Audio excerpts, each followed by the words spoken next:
Hey guys, welcome back. It's Neon. I'm here with Geeky Sparkles. Hello. And we're going to talk about Rotten Tomatoes. Rotten Tomatoes is at it again. Yep. Another controversy with Rotten Tomatoes. They are doubling down. They want to make sure that their critics are sufficiently diverse because we got to make sure that when the new Phase 4 MCU movies come out, we have the right people reviewing them. So we don't have another Captain Marvel issue. We can't have another Captain Marvel debacle. If you remember a couple of months ago, there was a big brouhaha. I like that word, brouhaha, about Captain Marvel, The Last Jedi, etc. And because of that, Rotten Tomatoes changed some rules. Now they're going to change up their critics. We're going to make sure that we have the right number of the right kinds of people reviewing the movies to give them the right score. Right. Right? But before we get into that, please subscribe to Clownfish TV. That's right. For more pop culture news, views, and rants. We hit 55,000 subs this week. Vote where it counts. And yeah, we're going to hopefully hit 100,000 by the end of the year. That is the dream. We are living the dream. We're trying to live the dream. We're trying to live the dream. Help us live the dream. Won't you help Geeky Sparkles live her dream? Yes, for 10 minutes a day and some upvotes. For 10 minutes. Subscribe. Anyway, okay, so we have to do the obligatory plug. Okay, so here we go. Rotten Tomatoes adds 600 critics in an effort to increase diversity. Now, I'm okay with the idea of we want to increase it to other outlets so it's not just the same news outlets always getting to review things. For that, I think that's good. I mean, letting some different bloggers in, letting some YouTube people in, and things like that. I agree with you on that. But what turns me off is you could have just said we brought 600 new reviewers in.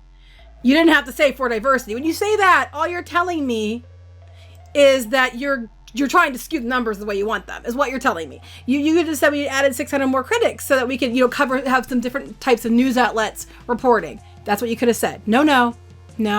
You picked women as the majority and a bunch of other different, marginalized groups to make this up, and you're making a big deal about it. Yeah, so here we go. This is we'll do the Collider version because they have a little bit more information than some of the other sites. Rotten Tomatoes adds 600 critics with women making up the majority, and of course they gotta put Captain Marvel because that's really what this is all about. This is all about Captain Marvel, and they don't want a repeat of Captain Marvel when the Eternals comes out, when Black Widow comes out. They don't want a repeat. That's what this is about. And just before we get into that, just to remind people, because they might have forgotten, the president of Fandango spent many, many years working for the Walt Disney Company. Why else do you think that Carol was so protected? Yeah, so he absolutely has connections at Disney Studios. He worked for Parks and Resorts. He worked for feature animation. He worked in the movies. But that was all Disney. It was all Disney for much of his career. So just, before people were like, well, that's just preposterous. Why would Fandango try to boost all these Disney movies like Star Wars and Captain Marvel? It's because he's probably got friends at Disney. That's how that works, right? And they probably give him advertising dollars. People get money this way. I'm not saying there isn't money exchanging, but I'm saying it wouldn't surprise me. It's very possible. We're not saying that it is the truth. We are saying it's a possibility. But, so it's a positive move. I agree that it's a positive move to try to diversify the reviewers in the regards to where the sources come from. Like, so it's always the same, like New York Times, blah, blah, blah, all the time. Yeah, you're going to get one side of the story. Always. I agree with diversifying in that regard. But that's not what they're talking about. Yeah, so let's read through this here. This one actually has a lot more information than the other one. I'm trying to understand exactly what they're trying to do, but we know what they're trying to do. We all know what they're trying to do. In a truly jaw-dropping but ultimately positive move, Rotten Tomatoes has added 600 approved critics to its community. This is further proof that the site's push to add more diverse voices, which began 1 year ago, is a serious one they're still committed to fulfilling. Which began 1 year ago with Captain Marvel. How many people were in the critic community to begin with? That's a question. Because if they had 600 and they already had thousands and they're adding 600, that's not a big deal. But if they only had 1,000 and they're adding 600, that is, kind of an issue. Anyway. Yeah, so this is, okay, according to The Hollywood Reporter, Rotten Tomatoes 600 recently added critics make up an exciting new class. The majority of the group, 55%, are women. Well, that's not exactly how they I mean, it is a majority, but not by a whole lot. Additionally, 60% of the critics identify as freelancers and 10% publish reviews on important but atypical platforms like YouTube and podcasts. No one asked us. We do both. Clownfish TV would love to be an approved Rotten Tomatoes critic. Ring us, RT. I know you're not going to, but we get millions of views a month. We could. I'm a woman. You're a woman. Let me check. Yeah, I'm a woman. They're still there. You're a woman. Okay, so so they publish reviews on YouTube, podcasts. Rotten Tomatoes is also pushing to add more critics of color. All told, there are now 5,000. Okay, that's what I wanted to know. 5,000 critics approved by Rotten Tomatoes who are able to post on the site. So they added there's 5,000, and there was like 4,400 before, and they just added 600. So that's quite a bit. I think, though... But I don't think that's enough to be too terrible. No, but I think I have to wonder, are they cherry-picking people that they think will get... Well, you know damn well they're cherry-picking who they think is what they do. Right. You know damn well that's what's going on. I mean, I don't think they're going to add... I don't know if they're on there or not, but they're not going to add, like some newspaper out in the Midwest or something that's, maybe not been on Rotten Tomatoes. Depending on what the paper is and how the person... votes. I'm just saying. Okay, so Paul Yanover, president of Rotten Tomatoes, former Disney executive in a lot of places, for a lot of different divisions of the Walt Disney Company. You just have to put that out there. Noted in a statement, there's still lots to do, but we've learned a lot. He added that Rotten Tomatoes is committing another $100,000 in grant money to support various industry initiatives fostering inclusion and criticism, such as covering travel film festivals. Okay, inclusion and criticism. So you're allowed to be critical and to have an opinion as long as you're a certain type of person. That's what that sounds like. Because if I say something like I don't like She-Ra, I get all this kind of shit because how dare I? Definitely you can't say it because you're a white guy. But why are certain people, depending on their sexual orientation, their skin color, whatever gender, why do they get to have a critical opinion but no one else can? Well, here we go. This is why. It's a huge step forward in ensuring that the critical film community is more accurately accounted for online. Love it or hate it, I think more people are leaning toward hate it these days. Rotten Tomatoes is a site with serious pull. Only to Hollywood. Most people don't even go there anymore because they know it's a shill and it's a bunch of crap. Most people don't even use it. It's a marketing other than to laugh at it. And make videos. They do. And make videos like this one. Yeah. It offers flashpoint criticism that can help give digestible insights. Who wrote this? On any given film. This lets prospective moviegoers decide where they might want to spend their dollars, depending on the reviews. Again, good marketing tool for studios. That's why they use it. Well, it's funny because a lot of people say if the critics hate it, they're going to go see it. Yeah. I mean, so kind of they're going to hate backfires. Joker. I guarantee they're going to hate Joker. Removing barriers to entry such as needing to be connected to a certain publication means women and critics of color out there hustling to make their opinions heard through any medium necessary will be recognized on the site, which is a go-to source for many people. So, but I'm a woman and I'm hustling to make my opinion recognized in alternate sites like this one. Why am I not a critic on Rotten Tomatoes? It's not fair. We got to give Geeky a voice. That's our new hashtag. Right. Give Geeky a voice. I don't need the difference is I don't need Rotten Tomatoes to give me a voice. Plus, my voice will be ignored on Rotten Tomatoes because no one uses it because everybody knows it's a joke. Yeah, but you could actually go on there and you could tank She-Ra's perfect sterling 100%. And be like, I didn't like it. I've got 19 videos telling you how much I didn't like it. Go Google them. It's probably more than that. But anyway. Now I've got 90 videos talking about how I didn't like She-Ra.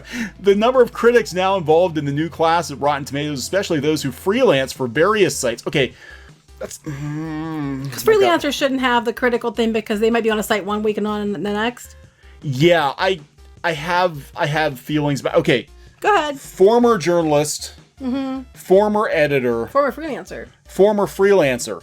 The pecking order is that the staff writers and the editors are more the voice of the publication than the freelancers. Not that there's anything wrong with the freelancers, but there are a lot, especially in pop culture, there are a lot of vagabond freelancers, who don't really have like a home paper or home website. They just kind of are sell swords and they go to whichever publication. They scatter shot and see who'll pick it up. Pretty much, right? And I personally do not feel that those voices should be weighted as much as, again, this is coming from former newspaper editor. You can vouch for me. I am. Okay? He is. It's true. It's all true. All of it. Newspaper editor, that's how I got started, journalist, newspaper editor. And I think when you've got a voice for a publication or a news outlet or whatever, that carries more weight. Like if you are the official movie reviewer for the Times or whatever publication, that's a little more than you're some guy who writes for like 15 different This would be a girl. Random girl, publication, because I don't know. It doesn't have as much weight. I don't think. Are they going to weight these people differently? No, I think they're not. The way it sounds is they're going to put them in with everybody else. Because I think an established publication, love it or hate it, and again, there are established publications out there that are trash, I think, and have trash opinions, but I don't think that somebody's like Tumblr blog should have as much weight as like New York Times. Or, Well, that's a joke too, but I'm saying where are they getting these people from? Well, that's the thing. If you're a freelancer, like you said, you're scattershot, so you could be writing for 10 different places. So why would a freelancer who writes for a bunch of different places, and why would they get a voice that counts? You know what I mean? Which publication you write? Because that person, could that person turn in like, okay, this week I'm writing for this comic book site, next week I'm writing for this movie site, the week after that I'm writing for a video game site. And they're like, what if you wind up with that person? I'm sure they won't do it, but I'm like, what if the person has like 3 positive reviews, same person for 3 different news outlets? Mm-hmm. That would be kind of weird. Or, as a person writing under like a pen name, somebody, I'm saying like it could get weird. They're saying, well, it's because these people have a harder time getting access to screenings or get reviews published because they're not linked to a publication, which is true. Well, here's a thought. Just a thought. If we're going to give everybody a voice and we're going to put everybody on a level playing field. No, everybody, just 600 more people. Okay. If we're going to, I'm just saying, if that's what your goal is, then just open it up to everybody and don't hide the damn audience scores. Well, that's what I said to you. If you already have the audience reviews that are certified, that means you had to prove you went there and you can only give one review. Why aren't those counting to the actual score? Because those are actually a wide open thing. You just prove you went and you get to say something. If they can give anybody who doesn't write or doesn't write for publications a chance to weigh in on the critical score because these people will vote the way they want, why can't everybody? Yeah, that's what I said to you. That's what I don't understand either. Yeah, it's just, I don't know. This is I feel like this is all, everybody's like, wow, this is really surprising. I'm like, no, this isn't surprising. This is Hollywood. They're cherry picking who they want because they want the right kind of voices for the kinds of movies that are probably in the production line. And I would say a lot of those are probably Disney movies. Mm-hmm. So Disney wants the right kind of people, because they even mention down here, they're talking about, this is where I think it's all going. They're talking about the need for more high-profile sites to publish a more diverse range of voices is especially critical when you consider Marvel Studios. Marvel, who's owned by Disney. Who's owned by Disney. Who the president of Fandango used to work for many years for. They dominate the conversation more and more with each passing day. They're actively hiring more female directors, like for Black Widow and the Eternals. So we got to make sure that we have the right people. That's kind of offensive as a woman, because you're basically saying that since we're hiring female directors, we have to make sure we have women that'll back them up. Because their work won't speak for itself. It won't be good enough on its own because they're women. So we got to make sure that we give them a little bit of a head start, a little bit of a handicap, so that they can hold their own, because they're female directors after all. That's actually kind of insulting. Yeah, because they're basically like, it's almost, if they're good. Doesn't matter if you have tits or not. If they're good, they're good. Doesn't matter if you have tits or not. The Wire, okay, so we're talking about how the cast are diverse, and they need to have, Rotten Tomatoes needs to have a similarly diverse critical pool that can access, analyze, and review the films for public consumption. Do we have a breakdown of the critics that are on there? Do they have not yet? But I'm just not the ones they added, but the ones that were currently on there. Because when I've looked, there has been a lot of diverse people on the critical reviews. I've seen all kinds of different kinds of people on there. Thought there was too. I think there's actually a black guy on there who people were mad at him because he would like deliberately be contrary, and I forget what his name is. But he would, I remember he would, like, it could be like this movie could have like a 99% positive, and he would just like have this contrary review just to be contrary. And I just thought it was kind of funny. I like this story. You like this. This goes back to what we're saying. If we want a more nuanced and accurate public discourse around movies, we should have the chance to read various critical viewpoints. Yeah, that's why you should count the audience score from certified audience scores in with the critical review. There's a thought. Then you have a community-wide, nuanced discussion with different people, all different kinds of people who actually went and saw the damn movies. Can we have a more nuanced discussion with the people that we cherry-picked? Right. They're cherry-picking people to boost certain movies' scores. That is what they're doing. They're basically flat out saying, there's going to be a bunch of movies coming out from Marvel with female directors, and we're afraid that, people aren't going to give them the unfair advantage of them being women. The people they're going to judge them according to how their movie is and not by their fact they have boobs. And we can't have that. They need to be judged. They need to give them a special pedestal to sit upon by other women to make sure that they are held to that high standard because they're women. How about just make movies that don't suck and you'll get good reviews? It's not that hard. Yeah, it is hard. It's very hard. It's very hard to make good movies now. It's hard to make original movies. That's what this is all about. It's all about pushing Marvel. Wait, I urge you to see this news push as a help and not a hindrance to the critical community. If you happen to see a non-white or non-male critic's review on the site and feel some type of negative way about it, just remember, scrolling is free. No, but you know what? Just remember, everybody knows Rotten Tomatoes is a joke. And now it's even more of a joke because you just admitted it's being skewed to elevate certain people because you're afraid that they can't. Basically, you're afraid they can't hold their own with the real critics, so you're giving them like little helper minion critics to raise them up. Minion critics to raise them up. So you know what? You know what's going to happen, right? If they open it up to 600 YouTubers, podcasters, whatever. Like 10% are that, so 60 are YouTubers and podcasters, and I'm sure that the people that they've cherry picked. You know that everybody's going to start backbiting because the people who got picked, it's going to be the haves and the have-nots, and the people who got picked are going to get all kinds of shit and shade thrown at them from the people who did get picked. Because it's crabs in the bucket, crabs in the barrel. That's what's going to happen. So especially with this kind of people. Yeah, with podcasters, YouTubers. Well, I'm not saying podcasters, YouTubers, but these people that they're going after, I've seen them on the internet, and and they're like, if you're their friend until you say one wrong thing, and then they turn on you and eat you. Yeah, we know exactly what kind of people you're talking about, and that's the people that they are picking. Let's just say that a lot of those people would have been at home on Tumblr. Those are probably the people that they're picking, and yes, they do eat themselves often. It sounds really wrong dirty, when you but say it out loud. I'm just saying you're gonna have a case of haves and have-nots, and then it's gonna spill over, and next thing you know, is Rotten Tomatoes just gonna open it up to everybody? Because they need to. If they're going to do this, but you can't control here was a it. Because it used to be opened up, and then they put that you had to have, the only scores we're going to count are the certified ones to prove you went to the movies. And then they did that. Well, that wasn't enough. There wasn't enough of it. Then they still weren't getting the critical, glory that they thought they should have for certain films. So now we're going to cherry pick the people that we know like these other films that we need to boost because they're paying us. I mean, possibly paying us, most likely paying us. And we need to boost that because, our friends at Disney, for example, want some help. Yeah, let's go back to this. Just let's go down the rabbit hole or the mouse hole for a minute. So this guy worked at Disney for years.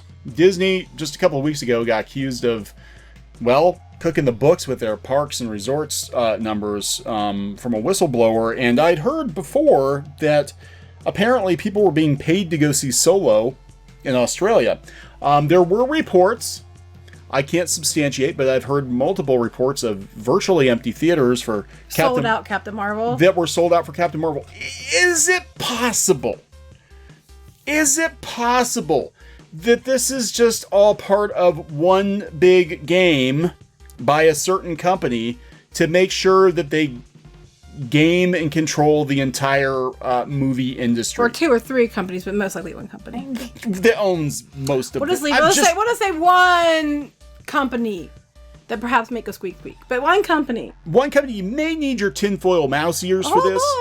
Oh boy. I don't know. There's just a lot of really fishy stuff going on here. It is. It's a little odd, and when you follow it back, it's weird. But they flat out said in this article they're basically trying to pick critics to boost Marvel. That's exactly what they said. Now, granted, that's their opinion. Yeah, but that's probably the truth. There's more truth to that than not, because the two of the biggest, the films with the most controversy surrounding them, Captain Marvel and The Last Jedi, And they've got the Eternals coming out, right? And they've got Black Widow coming out, and now the Black Widow writer has already made some pretty controversial statements. I don't know what's going to happen with the Eternals, but you know, people are already like, well, they're already race bending, gender bending. And they're basically like, well, if you don't like the reviews, just scroll past. Well, it matters when it's going to affect the actual critical score. And the thing is, like you said, and I said both, if you're going to do this, just open it up and count the certified audience scores in with the critic scores. Or better yet, everybody knows Rotten Tomatoes is full of crap. Don't even go there. Don't even go to Rotten Tomatoes to find out something's good. Talk to people who've seen it. Go to trusted news sources that you know believe that they have a good, unbiased opinion, and go see what they say. Because frankly, you're going to get a much better, fair review from those sites than you are from Rotten Tomatoes. Yeah, I think we're gonna wrap it up there, because that's pretty much it. Rotten Tomatoes just keeps losing credibility. Is like, just when you think that they can't lose any more credibility, they find a way. They find a way to lose even more credibility. Again, Rotten Tomatoes, I'm available and I have tits, so if that counts, you know, drop me a line at, what's the email for this? I forget. Oh shit! That's the email. No. Oh shit! At Clownfish TV. No, they're not gonna drop us a line. What is the email? Shout out Clownfish TV. I even remember. Shout out clownfishtv.com. Yeah. It's in the description. I will gladly review things for you, and I will be fair and I will be honest. You probably won't like it, but I will do my best to be fair and honest, as I usually do. Except for She-Ra. I will admit I am biased in that regard. She's got tits, so there we go. With me, not She-Ra. Yeah, She-Ra doesn't have tits anymore. But Geeky does. I can verify she does indeed have tits, and we get millions of views. So now my nephew learned a new word today. Views? Tits. Don't repeat that, nephew. I'm not gonna say your name. Don't repeat that. We're gonna wrap this one up. Yes. It's time to wrap this one up. Now it's time to say goodbye. So please subscribe for more pop culture news, views, and rants here on Clownfish TV.